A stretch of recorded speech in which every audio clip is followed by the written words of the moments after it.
Hi everyone, I'm Advocate Jaganresh Singh Rathore from district Ajmer Rajasthan. अगर आपने इस चैनल को पहली बार विजिट किया है तो मैं आपसे रिक्वेस्ट करूंगा कि आप इस चैनल को सब्सक्राइब करें और इस वीडियो को शेयर करें। आपको इस चैनल के द्वारा कानून की जटिल प्रक्रिया और उसकी भाषा को सरल शब्दों में आप तक पहुंचाने के लिए प्रयत्न किया गया है, जो शायद आपकी कानून की जानकारी बढ़ाने में मदद करेगा। आज मैं इस वीडियो में मैं आप सभी को एक लीगल डॉक्यूमेंट जिसे एग्रीमेंट, समझौता, इकरारनामे के नाम से जानते हैं, और ये एग्रीमेंट कई प्रकार के बनाए जाते हैं, जैसे रेंट एग्रीमेंट, मकान निर्माण का एग्रीमेंट, रंगाई पुताई का एग्रीमेंट, ठेकेदार से मजदूर लगवाने का एग्रीमेंट, मकान की मरम्मत का एग्रीमेंट, किसी सामान की धुलवाई का एग्रीमेंट, कंपनी में काम करने का एग्रीमेंट, एजुकेशन का एग्रीमेंट, सर्विस एग्रीमेंट, और सबसे ज़्यादा जो यूज होता है वो है प्रॉपर्टी खरीदने और बेचने का एग्रीमेंट। और भी कई प्रकार से, और आप और मैं सभी किसी न किसी कार्य के लिए एग्रीमेंट किया करते हैं। तो ये एग्रीमेंट क्या है और इस पर क्या है कानून के, और तथा कानून के अनुसार कब एक एग्रीमेंट लीगल और वैध एग्रीमेंट कहा जाएगा, इस पर मैं आपको बहुत ही महत्वपूर्ण और ध्यान देने योग्य जो बातें हैं वो बताने जा रहा हूं। क्योंकि लगभग 95% लोग किसी भी टाइपिस्ट के पास जाकर एक जो सेट फॉर्मेट होता है उसी पर एक नया एग्रीमेंट बनवा लाते हैं, जिसमें कॉन्ट्रैक्ट एक्ट के अनुसार सभी आवश्यक कानूनी बिंदुओं का उल्लेख किया गया है या नहीं, इस बात की आपको जानकारी नहीं होती है, और वह एग्रीमेंट इलीगल यानी अवैध हो जाता है, जिसके कारण आप न जाने कितनी बड़ी मुसीबत में फंस सकते हैं और आपको लाखों रुपए का नुकसान और प्रॉपर्टी का नुकसान हो सकता है। इसलिए आप इस वीडियो को बहुत ही ध्यान से और लास्ट तक देखेंगे तो आपके समझ में आएगा कि एक लीगल एग्रीमेंट किसे कहते हैं। तो आइए बात करते हैं कि एक समझौता एग्रीमेंट, जिसका मतलब है कि किसी काम को करने या ना करने के लिए लिखित रूप से सहमति या असहमति देने को एग्रीमेंट कहा जाता है। इसके लिए समझौते में शामिल सभी पार्टियों की सहमति होना जरूरी है। एक एग्रीमेंट तभी मान्य होता है जब उस पर सभी पार्टियों के साइन हो। पार्टियों के साइन करने को उसकी सहमति देना समझा जाता है। भारतीय एग्रीमेंट एक्ट के सेक्शन 2 के सब क्लॉज ई के अनुसार वह सभी वादे और लेन देन की बातें जो शामिल सभी पार्टियों की सहमति से लिखी गई है उसे एक समझौता कहा जाता है। तो चलिए सबसे पहले एग्रीमेंट के उन आवश्यक बातों के बारे में जान लेते हैं जो एक एग्रीमेंट को वैध, उसे लीगल बनाता है। इंडियन कॉन्ट्रैक्ट एक्ट 1872 के अनुसार सबसे पहले एक एग्रीमेंट के लिए दो पक्षकारों का होना जरूरी है। किसी भी एग्रीमेंट के अस्तित्व में आने के लिए उस एग्रीमेंट में दो पक्षकारों का शामिल होना अति आवश्यक है। एग्रीमेंट तभी होगा जब दो लोगों में किसी बात को करने या न करने की आपसी सहमति या रजामंदी देते हैं, और यह सहमति या रजामंदी उस कार्य को करने या न करने के लिए दी जाती है। तो ऐसी सहमति बिना किसी डर के, बिना किसी धमकी के, लालच के और कपट के दी गई हो और ली गई हो, तभी एक एग्रीमेंट वैध एग्रीमेंट माना जाएगा। इन दोनों पक्षकारों को वचनदाता और वचनग्रहीता कहा जाता है। वचनदाता उस व्यक्ति को कहा जाएगा जो किसी कार्य को करने के लिए या न करने के लिए अपना प्रस्ताव दूसरे व्यक्ति के समक्ष रखता है, और वचनग्रहीता उस व्यक्ति को कहा जाएगा जो वचनदाता के द्वारा दिए गए प्रस्ताव को वचन को स्वीकार करता है। तो ऐसे में दोनों पक्षकारों के बीच एक करार होता है, और ऐसे करार को एग्रीमेंट कहा जाएगा। एग्रीमेंट के लिए ध्यान देने वाली एक बात यह अति आवश्यक होती है कि जो भी एग्रीमेंट किए जाएं वो कानूनी रूप से वैध हों, लीगल होने चाहिए। यदि कोई भी एग्रीमेंट गैर कानूनी हुआ तो वह एग्रीमेंट शून्य एग्रीमेंट कहा जाएगा, जिसका कानून की नजरों में कोई वैधानिक अस्तित्व नहीं रहेगा। वह एक रद्दी कागज के टुकड़े के समान होगा। अगला आवश्यक नियम है कि एक एग्रीमेंट में प्रतिफल की महत्वपूर्ण भूमिका होती है।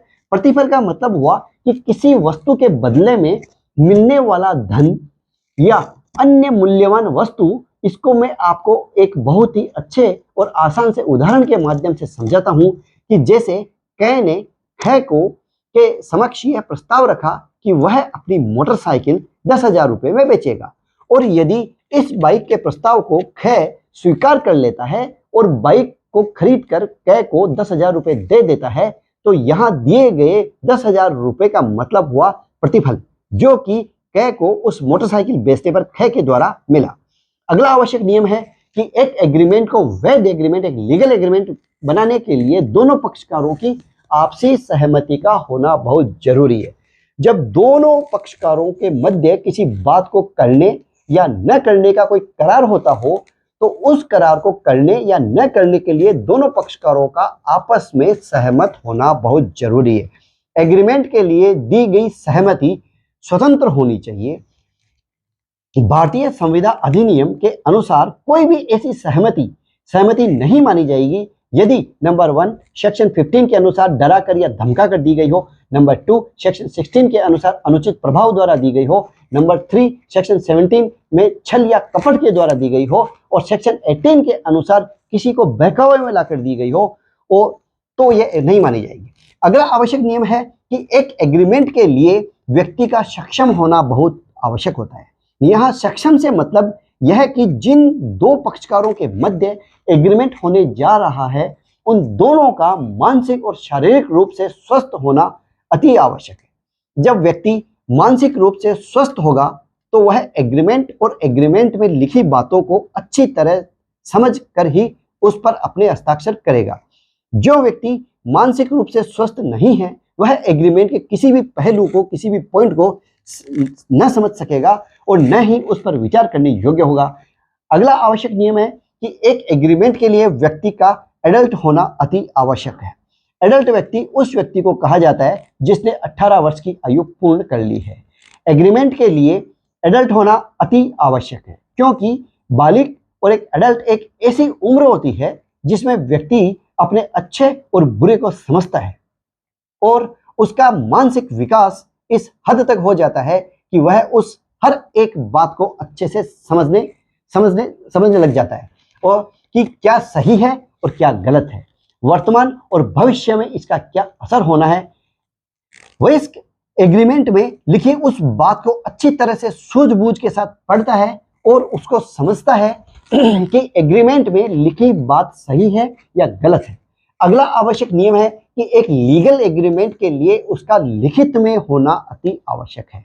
रिटन डॉक्यूमेंट होना जरूरी है, जो कि किसी भी एग्रीमेंट को लीगल बनाता है, और एग्रीमेंट का लिखित में होना एक साक्ष्य होता है, एक एविडेंस होती है, जो कि दूसरे पक्षकारों के मध्य किसी बात को करने या न करने के लिए लिखित करार होता है। एग्रीमेंट का लिखित होना इसलिए भी आवश्यक है कि जब दो पक्षकारों के मध्य किसी बात को लेकर करने या न करने का जो करार होता है, उस करार से संबंधित वह हर एक बात लिखित होती है। यदि करार होने के बाद किसी बात को लेकर इन दोनों पक्षकारों के मध्य कोई विवाद उत्पन्न हो जाता है या होने की संभावना होती है, तो ऐसे में इसी लिखित एग्रीमेंट को आधार मानकर इसमें लिखित शर्तों के अनुसार विवाद का समाधान किया जा सकता है।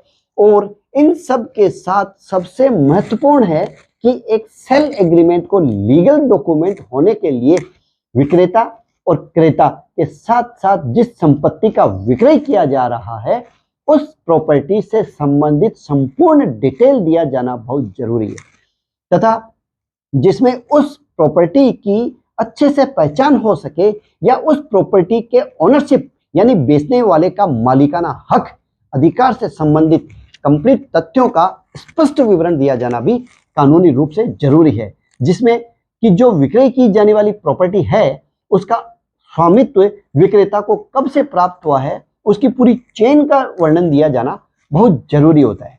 और इन सब का सटीक वर्णन होना चाहिए। जब कोई अपनी अचल संपत्ति को सेल करता है तो मुख्य रूप से दो प्रकार के दस्तावेज तैयार किए जाते हैं। एक सेल डीड होती है जिसे आप आम भाषा में रजिस्ट्री बोलते हैं, और इस दस्तावेज के बाद अचल संपत्ति के स्वामित्व का ट्रांसफर क्रेता के पक्ष में हो जाता है। परंतु आज मैं जिस डॉक्यूमेंट के बारे में बात कर रहा हूं वह है सेल डीड से पहले तैयार किए जाने वाले डॉक्यूमेंट। जिसे एग्रीमेंट ऑफ सेल, जिसका रजिस्ट्रेशन कोई नहीं करवाता है। इसलिए एग्रीमेंट ऑफ सेल तैयार करने से पहले क्रेता को यह सुनिश्चित कर लेना चाहिए कि विक्रय संपत्ति का मालिकाना हक सही है या नहीं।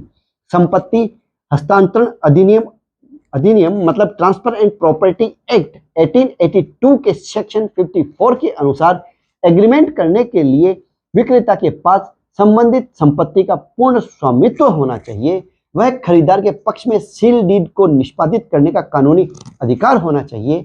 बेची जाने वाली प्रॉपर्टी किसी भी प्रकार के विवाद से मुक्त और किसी भी सरकारी और गैर सरकारी ऋण से मुक्त होनी चाहिए, और यदि कोई ऋण है तो उसका पूर्ण विवरण दिया जाना चाहिए। विक्रेता एग्रीमेंट लिखने के लिए सक्षम होना चाहिए। एग्रीमेंट में प्रतिफल और अग्रिम सही पेटे राशि का पूर्ण विवरण होना चाहिए तथा इसके अलावा क्षतिपूर्ति का वर्णन भी होना जरूरी है। अब बात करते हैं कि सेल डीड और एग्रीमेंट में अंतर क्या है, जिसको मैं आपको शॉर्ट में बताता हूं कि सेल एग्रीमेंट भविष्य के लिए किया गया एक वादा है, जिसमें कहा गया है कि कोई संपत्ति खरीदार या खरीदार के द्वारा बताए गए व्यक्ति को बाद की जो तारीख डिसाइडेड होती है को ट्रांसफर कर दी जाएगी। दूसरी ओर सेल डीड ऐसा डॉक्यूमेंट है जिसमें दो या दो से अधिक पक्षकारों के बीच संपत्ति के स्वामित्व का वास्तविक हस्तांतरण माना जाता है। एग्रीमेंट में देनदारियां और जोखिम विक्रेता पर तब तक बने रहते हैं जब तक कि संपत्ति को खरीदार को हस्तांतरित नहीं किया जाता है। सेल डीड में डॉक्यूमेंट के रजिस्ट्रेशन के साथ ही जोखिम तुरंत नए संपत्ति खरीदार को हस्तांतरित कर दिया जाता है।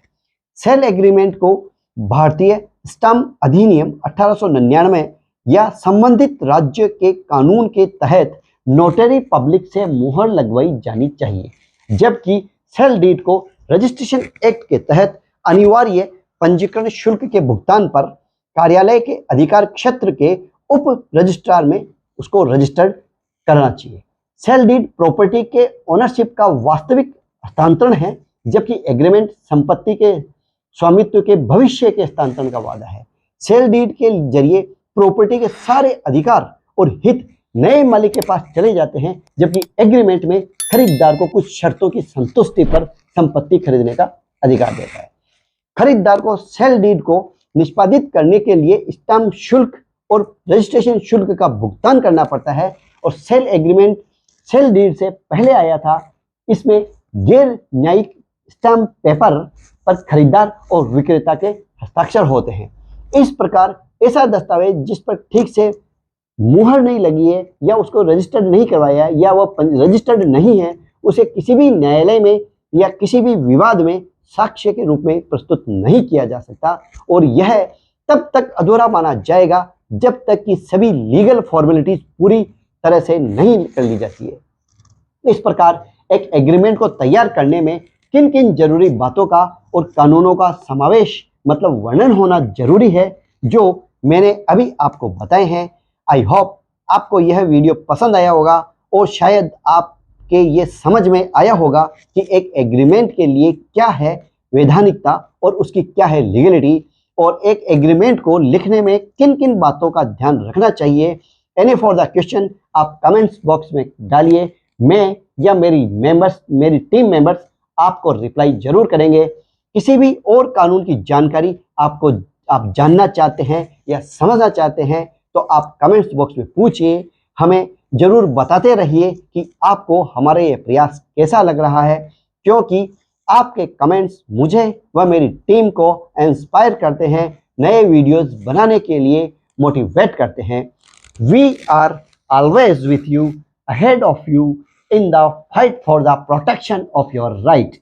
आपके अधिकारों की सुरक्षा की लड़ाई में हम हमेशा आपके साथ हैं, आपके आगे हैं। जय हिंद, जय भारत।